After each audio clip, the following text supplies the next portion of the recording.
ஒரு விவசாயி விதைக்கிறதுக்காக வயல்வெளி பக்கம் போகிறார். விதைகளை அள்ளி வீசினார். அப்போ என்ன ஆச்சுன்னா, சில விதைகள் பாதை ஓரத்தில் விழுந்தது. சில விதைகள் முள் செடிகள் மண்டி இருந்த புதருக்கு இடையில் விழுந்தது. சில விதைகள் நல்ல நிலத்தில் விழுந்தது. பாதை ஓரத்தில் விழுந்த விதை என்ன ஆச்சுன்னா, அதெல்லாம் பறவைகள் கண்ணில் போட்டுவிட்டுது. உடனே உட்காந்து கொத்தி தின்னுட்டு போட்டுது. அதிகமாக மண் இல்லாத பாறை பகுதியில் விழுந்த விதையெல்லாம் லேசாக வேர் விட்டு முளைக்க ஆரம்பிச்சிது. அதுக்கப்புறம் வேர் கீழேயும் ஆழமாக போக முடியல, மேலேயும் சூரிய வெப்பம் அதிகம் தாங்க முடியல, எல்லாம் காஞ்சி கருகி போட்டுது. புதர் பகுதியில் சில விதைகள் விழுந்தது இல்லையா, முள் செடிகள் காடாக மண்டி போயிருந்தது. அதனால் முளைச்சி வர்ற செடிக்கு நெருக்கடி அதிகமாக போட்டுது. சரியாக வளர முடியல, விளைச்சலும் சரியா இல்லை. நல்ல நிலத்தில் விழுந்த விதைகள் மட்டும் நல்லா முளைச்சிது, நல்லா வளர்ந்தது, விளைச்சலும் பிரமாதமாக இருந்தது. இந்த கதையை சொல்லிவிட்டு கேட்க செவியுள்ளோர் கேட்கட்டும் அப்படிங்கிறார் இயேசு பெருமான். ஆமாம், இயேசு கடலில் நின்ற படகு ஒன்றில் உட்காந்துருக்கிறார். கடற்கரையில் ஏராளமான மக்கள் உட்காந்துருக்கிறாங்க. அந்த சமயத்தில் தான் இயேசு ஓமைகள் மூலமாக மக்களுக்கு பல உண்மைகளை சொல்லிகிட்டு இருக்கிறார். மக்கள் அந்த கதையை கேட்டுட்டு ஒன்றும் புரியாமல் முழிக்கிறாங்க. அதை கவனித்த இயேசு அந்த ஓமையை விளக்க ஆரம்பித்தார். இதில் அந்த விதைக்கிறவர் தான் இறைவன். அவருடைய வார்த்தைகளை விதைக்கிறார். அந்த வார்த்தைகளை கேட்கிற மக்கள் அந்த விழுந்த விதைகள் மாதிரி 4 வகையானவர்கள். சில பேர் பாதை ஓரத்தில் விழுந்த விதைகள் மாதிரி இறைவன் வார்த்தைகளை அவங்க கேட்குறாங்க. ஆனால் தீய எண்ணங்கள் செய்கைகள் மூலமாக விதைக்கப்பட்ட வார்த்தைகள் அழிஞ்சு போடுது. இறைவன் வார்த்தைகளை கேட்ட உடனே மகிழ்ந்து போய் உடனே சில பேர் அதை ஏற்றுக்கிறாங்க. இவங்கெல்லாம் அந்த பாறை பகுதியில் விழுந்த விதைகள் மாதிரி. அதனால் இவங்கெல்லாம் வேறு இல்லாதவங்க. கொஞ்ச காலத்துக்கு இறை வார்த்தைகளுக்கு கீழ்ப்படிந்து நடப்பாங்க. அதனால் ஏதாவது இடைஞ்சல் ஏற்பட்டால் உடனே தடுமாறுவாங்க. தங்கள்கிட்ட இருக்கிற நல்ல பண்புகளை விட்டுட்டு பாவ வழிகளுக்கு போயிடுவாங்க. முள் செடிகளுக்கு இடையில் விழுந்த விதைகள் மாதிரி உள்ளவங்க யாருன்னா, இவங்களுக்கு உலக கவலை உண்டு, செல்வத்தின் மீது மயக்கம் உடையவர்கள். உலக ஆசைகள் இவங்களுக்குள்ளே பூந்துடுறதுனால அங்கே இருக்கிற நல்ல பண்புகள் மறைஞ்சு போயிடுது. அதனால் அவங்களும் உபயோகம் இல்லாதவங்களாக ஆயிடுறாங்க. நல்ல மனிதர்கள் நல்ல நிலத்தில் விழுந்த விதைகளுக்கு ஒப்பானவர்கள்.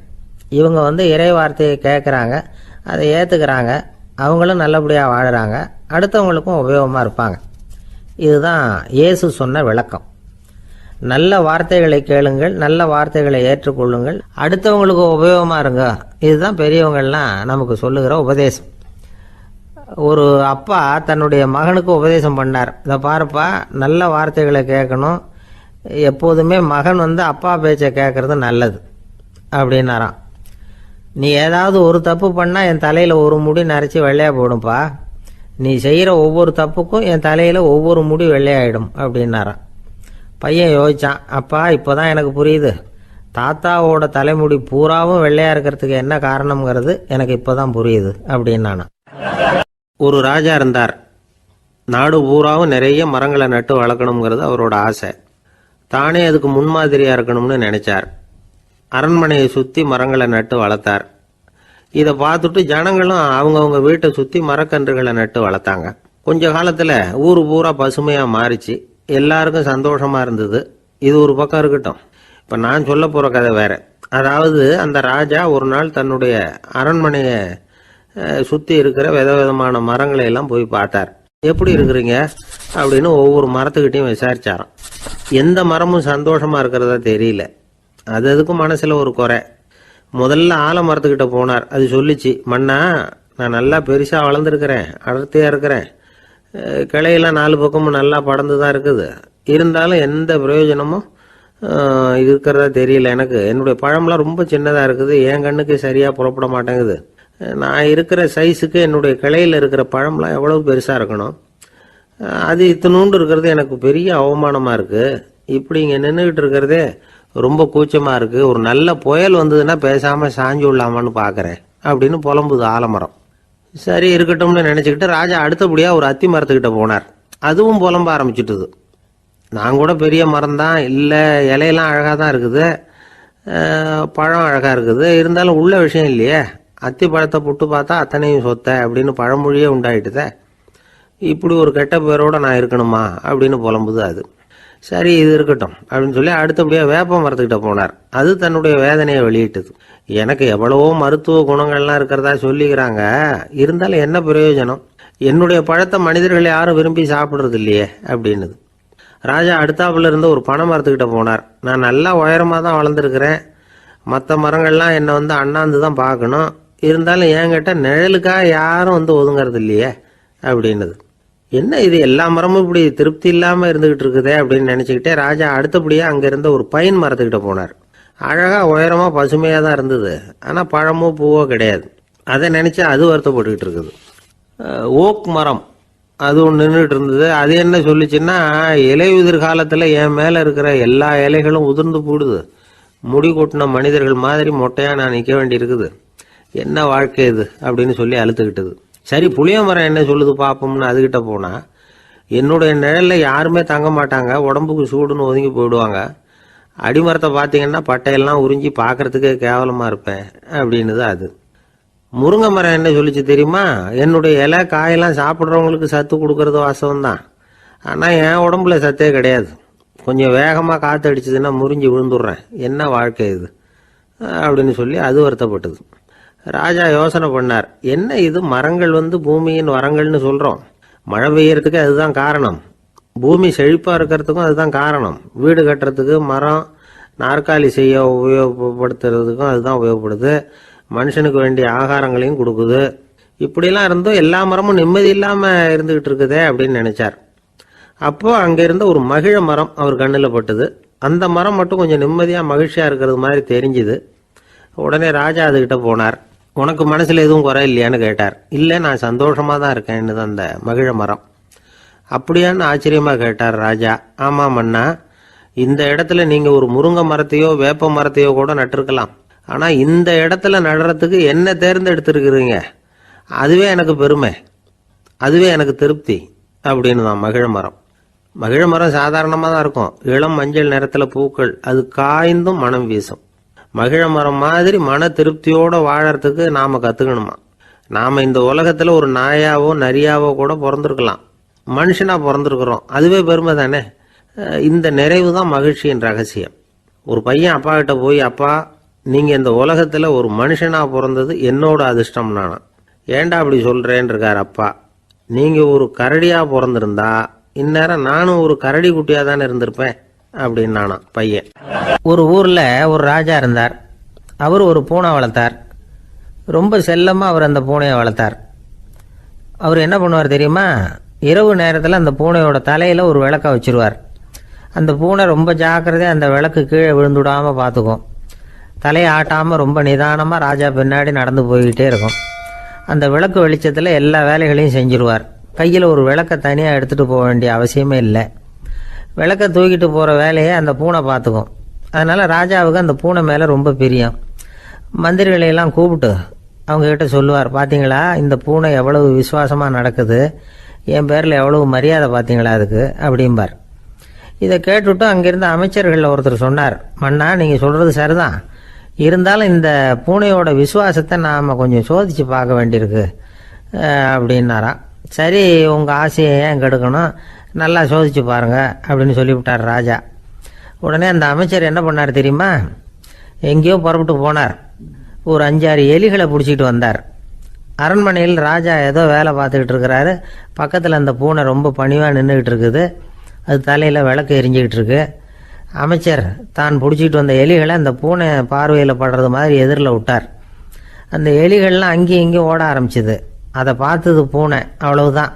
தலையில் இருக்கிற விளக்கை பற்றியும் கவலைப்படலை, ராஜாவை பற்றியும் கவலைப்படலை. ஒரே பாய்ச்சலாக பாஞ்சு எலிகளை துரத்த ஆரம்பிச்சுட்டுது.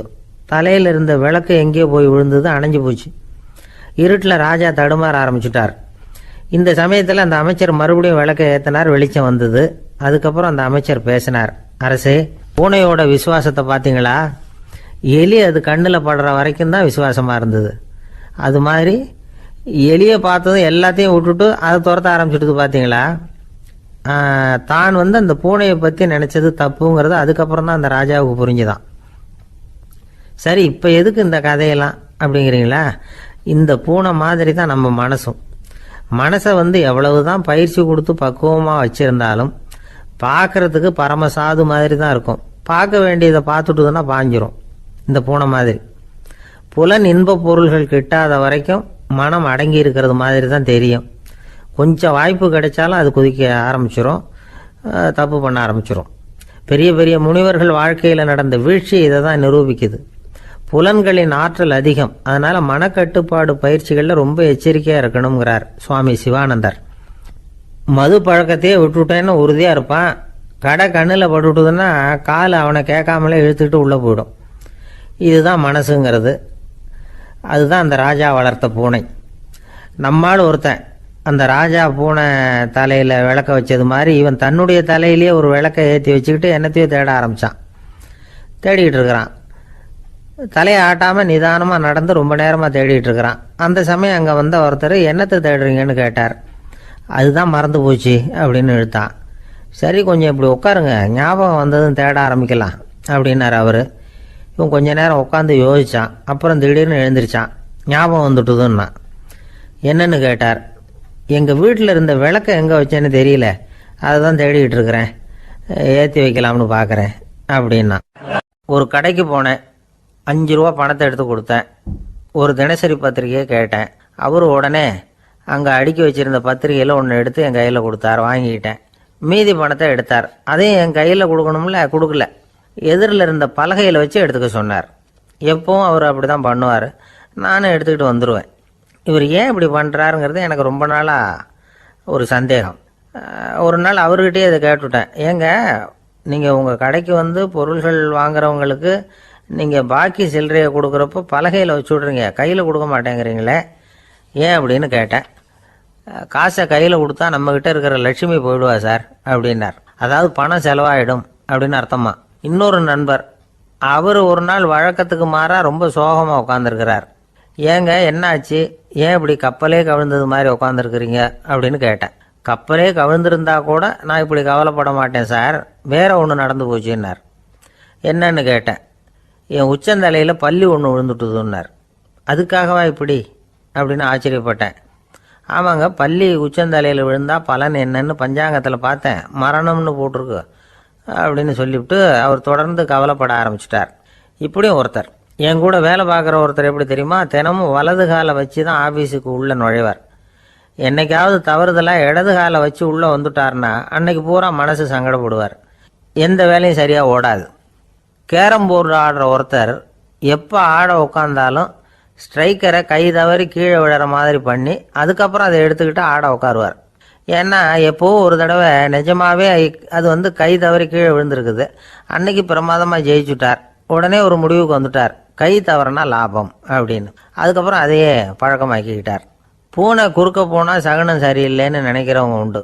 ஆனால் ஒருத்தர் எப்படி தெரியுமா, அவர் வெளியில் கிளம்புற சமயம் பக்கத்து வீட்டு ரேடியோவில் மியாவ் மியாவ் பூனை குட்டின்னு பாட்டு சத்தம் கேட்டால் கூட போதும், சகனம் சரியில்லைன்னு பிரயாணத்தை கேன்சல் பண்ணிவிடுவார்.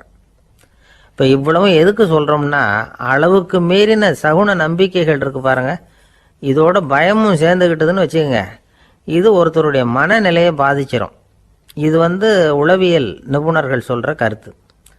வாழ்க்கையே தடுமாற வச்சிரும். பாதுகாப்பு இல்லாத உணர்வு, ஒரு விதமான டிப்ரெஷன் மனநிலை, இதெல்லாம் தான் இதுக்கு காரணமாக அமையலாம். சில பேர் காய்கறி நறுக்க கத்தியை கையில் எடுத்தால் கூட நேரம் சரியாக இருக்கா அப்படின்னு பார்த்துட்டு தான் வேலையை ஆரம்பிக்கிறது வழக்கம். அறிவு தான் மனசுக்கு வாத்தியாராக இருக்கணும், அப்போ தான் வாழ்க்கை நிம்மதியாக இருக்கும். அறிவு மனசு சொல்கிறபடியெல்லாம் கேட்க ஆரம்பிச்சுட்டுதுன்னா இடைஞ்சல் தான். ஒருத்தருக்கு 7ஆம் நம்பர் தான் ராசியான நம்பரான். 7ஆம் தேதி தான் எந்த காரியத்தையும் ஆரம்பிப்பாராம். 7 எழுத்து வர்றது மாதிரி பேரை மாற்றி வச்சுக்கிட்டார். 7 மணிக்கு தான் தினமும் எழுந்திருப்பார். 7ஆம் நம்பர் வீட்டில் தான் குடியிருக்கார். கல்யாணம் கூட 7ஆம் தேதி தான் பண்ணிக்கிட்டார். அவர் ஒரு நாள் குதிரை பந்தயத்துக்கு போனாராம். குதிரையோட பேரையெல்லாம் பார்த்தார். ஒரு குதிரையோட பேர் 7 எழுத்தில் அமைஞ்சிருந்தது. 7 தானே இவருக்கு அதிர்ஷ்ட நம்பர். அதனால் உடனே அது பேரில் பணத்தை கட்டினார். பந்தயம் நடந்தது. என்ன சார் ஆச்சுன்னு கேட்டாங்க.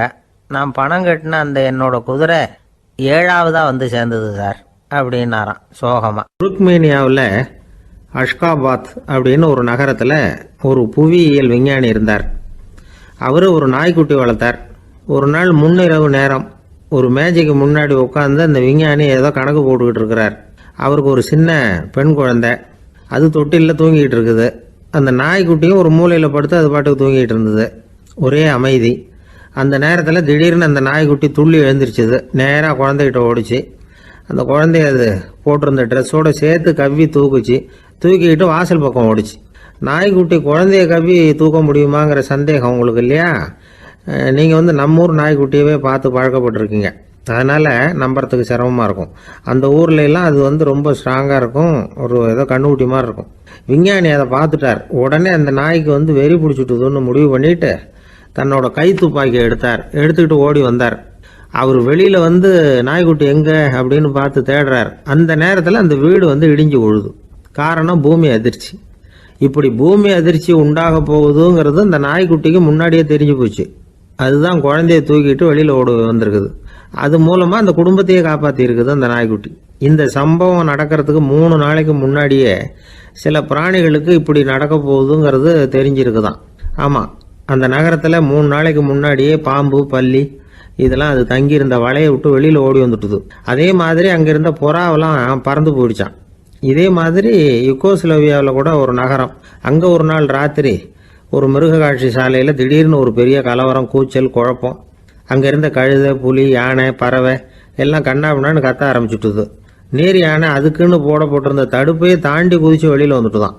மறுநாள் தான் எல்லாருக்கும் விஷயம் புரிஞ்சுது. அடுத்த நாள் காலையில் அங்கே பூமி அதிர்ச்சி உண்டாயிட்டுது. இப்போ பாருங்க, அதாவது மனுஷனை போய் தீர்க்க தரிசி அது இதுன்னு சொல்லிட்டு இருக்கிறோம். இவனை விட அது பரவாயில்லைன்னு தோணுது. அதாவது மிருகங்கள் ஒன்று நடக்க போகுதுங்கிறத முன்னாடியே புரிஞ்சுக்குதே.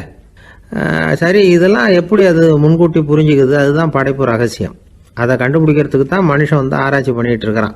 விஞ்ஞானிகளோட ஆராய்ச்சியெல்லாம் ஒரு பக்கம் இருக்கட்டும், வீட்டுக்குள்ளேயே சில ஆராய்ச்சி பண்ணி பாருங்களேன். இப்போ சில யோசனை சொல்லி அதை சோதனை பண்ணி பாருங்க அப்படின்னு ஒருத்தர் சொன்னாராம்.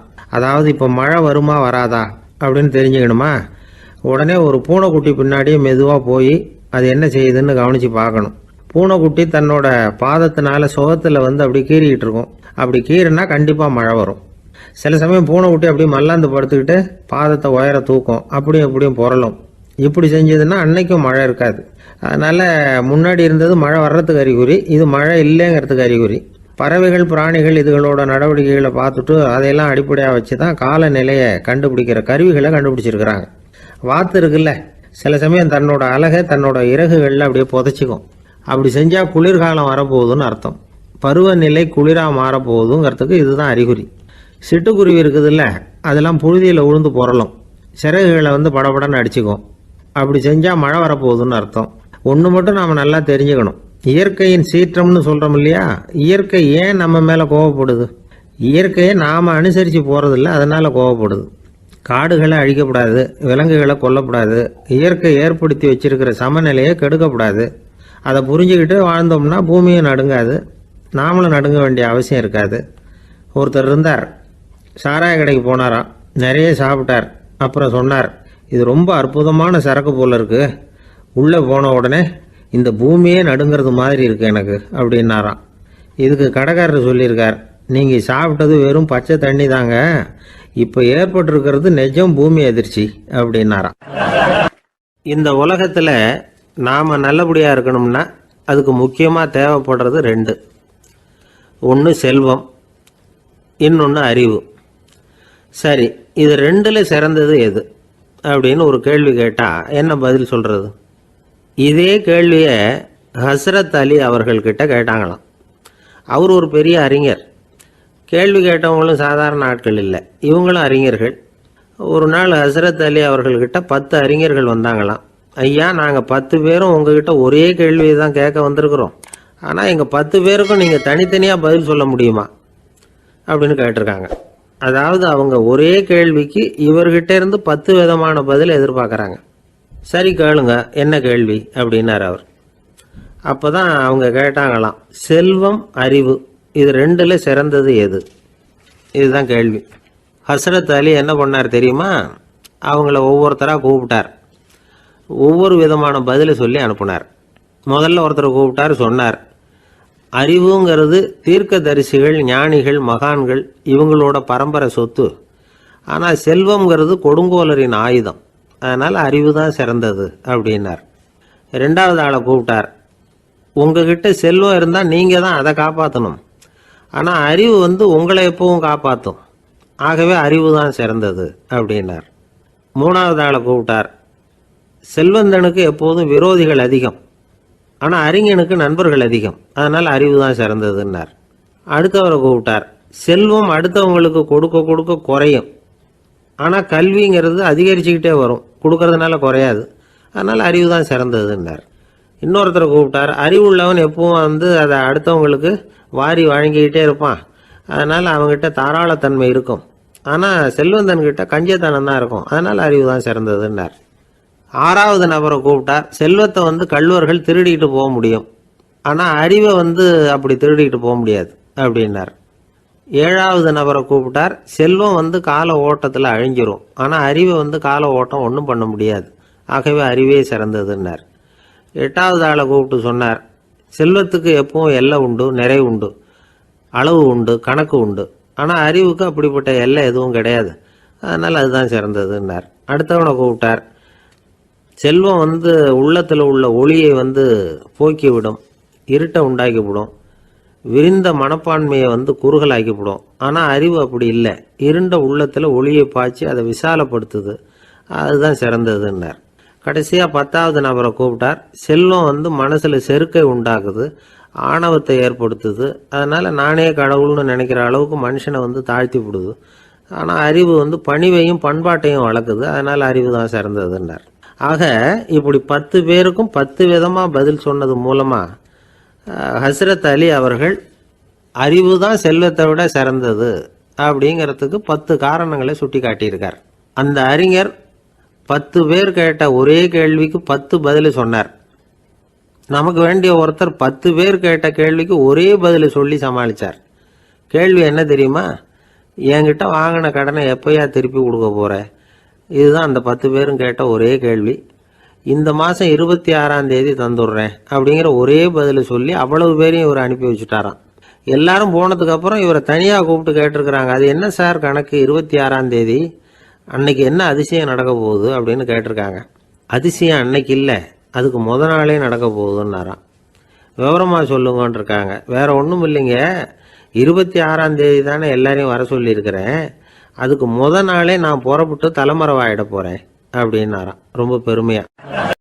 பக்தின்னு சொல்கிறோம் இல்லையா, அது 3 வகைப்படும் அப்படிங்கிறார் ஒரு பெரியவர். அது என்ன 3 வகைன்னா, தெய்வ பக்தி, அடியார்கள் பக்தி, குரு பக்தி. அடியார் பக்தியை விட தெய்வ பக்தியை விட குரு பக்தி தான் ரொம்பவும் சிறந்ததுங்கிறார் அவர். தெய்வத்துக்கிட்ட செஞ்ச பாவம் குருநாதர்கிட்ட தீர்ந்துருமா, குருநாதர்கிட்ட செஞ்ச பாவம் தெய்வத்துக்கிட்ட போனாலும் தீராதான். இப்படி பெரியவங்களாம் சொல்லி வச்சிருக்கிறாங்க. ஒரு காடு, அங்கே அயோத தௌமியர் அப்படின்னு ஒரு தபோதனர், அவர் பல மாணவர்களை ஒன்றா சேர்த்து ஒரு குருகுலம் நடத்திக்கிட்டு இருக்கிறார். பல தரப்பட்டவங்க பல திறப்பட்டவங்க மாணவர்கள் அதில் சேர்ந்து படிச்சுக்கிட்டு இருக்கிறாங்க. பாஞ்சால ராஜகுமாரன் ஒருத்தனும் அந்த குருகுலத்தில் சேர்ந்து படிச்சுக்கிட்டு இருக்கிறான். அவன் பேர் ஆருணி. பெரிய இடத்து புள்ள, இருந்தாலும் படுப்பில் ரொம்ப கெட்டிக்காரனாக இருந்தான். அவன் தான் அங்கே முதல் மாணவன்.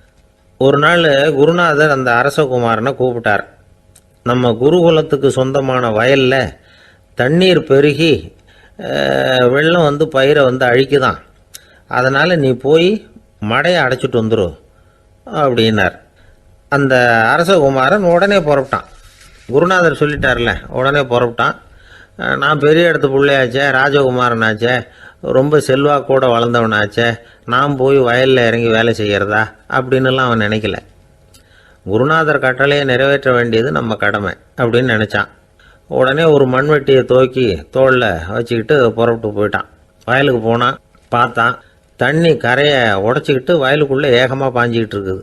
இவன் மண்வெட்டியால் களிமண்ணை புல்லோடு சேர்த்து புல் பத்த மாதிரி வெட்டி வெட்டி போட்டான். இருந்தாலும் மடையை அடைக்க முடியல. தண்ணி அதை மீறி வந்துக்கிட்டே இருக்குது. தண்ணி வேகமாக வயலுக்குள்ளே போய்கிட்டே இருக்குது. போடுற பத்தையெல்லாம் கரைஞ்சி கரைஞ்சி போயிட்டுருக்கு. இருந்தாலும் இவன் தன்னுடைய முயற்சியை கைவிடலை, வெட்டி வெட்டி போட்டுக்கிட்டே இருக்கிறான். காலையில் அங்கே போனவன் சாயந்தரம் வரைக்கும் இப்படி செஞ்சுக்கிட்டு இருக்கிறான். உடம்பும் மனசும் ரொம்பவும் சோர்ந்து போச்சு. இருந்தாலும் குருநாதர் இட்ட கட்டளையை நிறைவேற்றாமல் இருக்கிறோமேங்கிற ஒரு குறை அவனுக்கு இருக்குது. குரு கட்டளையை நிறைவேற்றாத நான் இன்னமும் இருக்கணுமா அப்படின்னு யோசனை பண்ண ஆரம்பிச்சிட்டான். என்ன செய்யலாம்னு பார்த்தான். நம்ம குருநாதர் இட்ட பணிக்காக இந்த உடம்பையே தியாகம் பண்ணலாம் அப்படின்னு முடிவு பண்ணான். தண்ணி பாயுதில்ல, அதுக்கு குறுக்க விழுந்து அப்படியே மடையை அடைச்சிக்கிட்டு அப்படியே படுத்துட்டான். இது மற்றவங்களுக்கு தெரியாது. அன்னைக்கு ராத்திரி ஒரு விளக்கு முன்னாடி உட்காந்து குருநாதர் பிள்ளைங்களுக்கு பாடம் சொல்லி கொடுத்துக்கிட்டு இருக்கிறார். வரிசையில் இருக்கக்கூடிய ராஜகுமாரனை காணலை. நம்ம ஆருணி எங்கே போனா அப்படின்னு சொல்லி மற்ற மாணவர்களை விசாரித்தார். இப்போ அவங்க சொன்னாங்க, சுவாமி அவன் காலையில் வயலுக்கு மடையை அடைக்கிறதுக்காக போனான், நீங்கள் தான் போக சொன்னீங்க, இன்னும் திரும்பி வரல அப்படின்னு அவர் பையன். குருநாதர் உடனே ஒரு தீவெட்டி எடுத்துக்கிட்டு மாணவர்களை அழைச்சிக்கிட்டு வயலுக்கு போனார். அங்கே போய் பார்த்தா ஆளை காணும். ஆருணி ஆருணின்னு சொல்லி சத்தம் போட்டு கூப்பிட்டு பார்க்குறார். நான் இங்கே இருக்கேன் குருநாதா அப்படின்னு காலுக்கு அடியிலேருந்து ஒரு சத்தம் வருது. குனிஞ்சு பார்த்தா அவன் மடையில் படுத்துருக்கிறான். என்னப்பா இதுன்னார். காலையிலேருந்து இந்த மடையை அடைச்சி பார்த்தேன் சுவாமி, முடியல, அதனால் இப்படி குறுக்க படுத்துட்டேன். என்னை தாண்டறதுக்கு பயந்து போய் தண்ணியே தேங்கி நின்றுட்டுது அப்படின்னா. அவனுடைய குரு பக்தியையும் அவனை தாண்டறதுக்கு அஞ்சு நிற்கிற தண்ணி தேக்கத்தையும் பார்த்துட்டு எல்லாரும் ரொம்ப ஆச்சரியப்பட்டு போயிட்டாங்களாம். ஆருணி எழுந்திரிச்சு வா அப்படின்னு கூப்பிட்டாரான் குருநாதர். அவன் தண்ணீரை பொழந்துக்கிட்டு எழுந்திரிச்சு வந்தானான். அதனால் அவனுக்கு உத்தாலகன் அப்படின்னு ஒரு பேர். உத்தாலகன்னா தண்ணீரை பிளந்தவன் அர்த்தம். அந்த உத்தாலகன் மாதிரி இந்த காலத்து மாணவர்களுக்கும் குரு பக்தி வேணும் அப்படின்னு சொன்னோம் ஒரு பள்ளிக்கூடத்தில். உடனே நிறைய மாணவர்கள் எழுந்திரிச்சு நின்னாங்க. சார், நீங்கள் எங்களை இன்னமும் சரியாக புரிஞ்சுக்கலன்னு நினைக்கிறோம். அன்னைக்காவது ஒருத்தன் அப்படி இருந்தான், இன்னைக்கு ஏகப்பட்ட உத்தாலகர்கள் இருக்கிறோம். எங்கள் வாத்தியார் கட்டளை இட்டா இப்போவே அது மாதிரி வயலுக்கு போய் மடையில் குறுக்கப்படுத்துக்கிறதுக்கு இந்த வகுப்பில் உள்ள அத்தனை பேரும் தயாராக இருக்கிறோம் அப்படின்னாங்க. அப்படியா அப்படின்னு சொல்லி கேட்டோம் ரொம்ப சந்தோஷமாக. ஒருத்தன் ரொம்ப அடக்கமாக எழுந்திரிச்சான். அப்புறம் சொன்னான், ஆமாம் சார், வகுப்பில் இவர் நடத்துகிற பாடத்தை கேட்டுக்கிட்டு இருக்கிறத விட பேசாமல் போய் மடையில் படுத்துடுறது ஒன்றும் கஷ்டமான காரியமாக இருக்காது, அதனால தான் எல்லாரும் அங்கே போகிறேன்னு சொல்கிறோம் அப்படிங்கிறான். ஒரு ஊரில் ஒரு ராஜா இருந்தார். அந்த ராஜாவுக்கு ஒரு மந்திரி. ராஜா ரொம்ப நியாயமானவர், நேர்மையானவர், கண்டிப்பானவர். தப்பு செய்கிறது யாராக இருந்தாலும் தண்டனை கொடுப்பார். வேண்டியவங்களுக்கு ஒரு நியாயம், வேண்டாதவங்களுக்கு ஒரு நியாயங்கிறதெல்லாம் அவர்கிட்ட கிடையாது. ஒரு சமயம் அரசவையில் அந்த அமைச்சரே விதிமுறைகளுக்கு புறம்பா ஏதோ நடந்துகிட்டு இருக்கார். மன்னருக்கு கோபம் வந்துட்டுது. உடனே அந்த அமைச்சரை கிட்டத்தில் கூப்பிட்டு அவர் கன்னத்தில் ஓங்கி ஒரு அறை கொடுத்துட்டாராம். உடனே அந்த அமைச்சர் என்ன பண்ணார் தெரியுமா? நேராக போனார். அங்கே நின்றுக்கிட்டு இருந்த இன்னொருத்தர் கன்னத்தில் ஓங்கி அரைஞ்சார். அறை வாங்கினவர் திகைச்சு போயிட்டார். இவர் ஏன் நம்மளை அரைகிறார் அப்படின்னு யோசனை பண்ணார். மன்னரும் திகைச்சு போயிட்டார். நாம இவரை அரைஞ்சா அதுக்காக இவர் போய் இன்னொருத்தரை அரையணுமா அப்படின்னு யோசனை பண்ணார். இவருக்கு என்ன பைத்தியமானு கூட நினைக்க ஆரம்பிச்சுட்டார். ஆனால் என்ன ஆச்சுன்னா, அப்புறம் அமைச்சர் அவர் கவனிச்சுக்கிட்டு இருந்தாரா, அவர் இன்னொருத்தர் அரைஞ்சார் இல்லையா, அந்த அறை வாங்கின ஆசாமியை பார்த்து கத்திக்கிட்டு இருந்தார். யார்? அமைச்சர். ஏன்பா என்கிட்ட அறையை வாங்கிட்டு இப்படி விவரம் இல்லாமல் நின்றுட்டு இருக்கிறிய, நான் உனக்கு கொடுத்ததை நீ வேற யாருக்கிட்டையாவது கொடுத்துரு அப்படின்னார். உடனே அந்த ஆள் பார்த்தான், தனக்கு அடுத்தபடியாக நின்றுக்கிட்டு இருந்தவனை ஓங்கி ஒரு அறை அரைஞ்சான். அவன் கண்ணத்தை தடவிட்டே யோசனை பண்ணான். இது ஏதோ புரிஞ்சுக்கிட்ட மாதிரி அடுத்தாப்புல நின்றுக்கிட்டு இருந்தவனை அரைஞ்சான். இப்படி இந்த அறை மாறி மாறி போய்கிட்டே இருக்குது. ஊரு பூரா பிரயாணம் பண்ண ஆரம்பிச்சுட்டுது. அன்னைக்கு ராத்திரி அந்த ராஜா படுக்கிறதுக்காக போனார். அந்த நேரம் பார்த்து அவர் கன்னத்தில் பலார்னு ஒரு அறை விழுந்தது. நம்மளே அரையிறது யாரு அப்படின்னு அதிர்ச்சியோட மன்னர் திரும்பி பார்க்குறாரு. அரைஞ்சது அவரோட மனைவி. என்னாச்சு உனக்குன்னு கத்துனார் ராஜா. உங்களுக்கு தெரியாதா, ஊர் பூரா ஒருத்தர் மாற்றி ஒருத்தர் மூலமாக இந்த அறை பிரயாணம் பண்ணிட்டு வருது அப்படின்னாங்க அந்த அம்மா. அப்படின்னா ஆரம்பித்த இடத்துக்கே வந்துட்டுதா அப்படின்னாராம் மன்னர். என்ன சொல்கிறீங்கன்னு கேட்டிருக்காங்க. இவர் விவரத்தை சொன்னாராம். அப்படின்னா நீங்கள் ஆரம்பித்து வச்ச இந்த விளையாட்டை நான் முடிச்சு வச்சுட்டேன் அப்படின்னாங்களாம் அந்த அம்மா. மறுநாள் காலை மறுபடியும் அரசவை கூடிச்சு அந்த அமைச்சர் மன்னரை பார்த்து கேட்டார், என்ன மகாராஜா, என்கிட்ட கொடுத்ததை திருப்பி வாங்கிட்டீங்களா அப்படின்னாராம். இப்படி நடக்கும்னு நான் எதிர்பார்க்கவே இல்லைன்னார் மன்னர். ஆனால் நான் எதிர்பார்த்தேன். அது எங்கே போயிட போகுது, ஊர் பூரா சுற்றி கடைசியில் உங்ககிட்ட தான் சேரும் அப்படிங்கிறது எனக்கு தெரியும் அப்படின்னார் அமைச்சர். இந்த கதை வேடிக்கையாக இருந்தால் கூட இதில் உள்ள கருத்து முக்கியமானது. இந்த உலகத்தில் பல கருத்துக்கள் இப்படி தான் மாறி மாறி சுற்றி வந்துக்கிட்டே இருக்குது.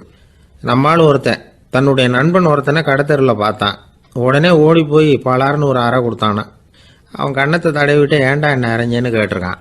நீ ஏன்டா என்னை முட்டாள்னு என் மனைவிட்ட போய் சொன்னேன் அப்படின்ட்டுருக்கான் அவன். உன்னை ஒரு முட்டாள்னு சொன்னதுக்காகவா நீ என்ன அரைஞ்ச அப்படின்னு கேட்டிருக்கான் இவன். டேய், நான் அதுக்காக அறையலப்பா, அது ஒரு பெரிய ரகசியம் நான் முட்டாளுங்கிறது. அந்த ரகசியத்தை நீ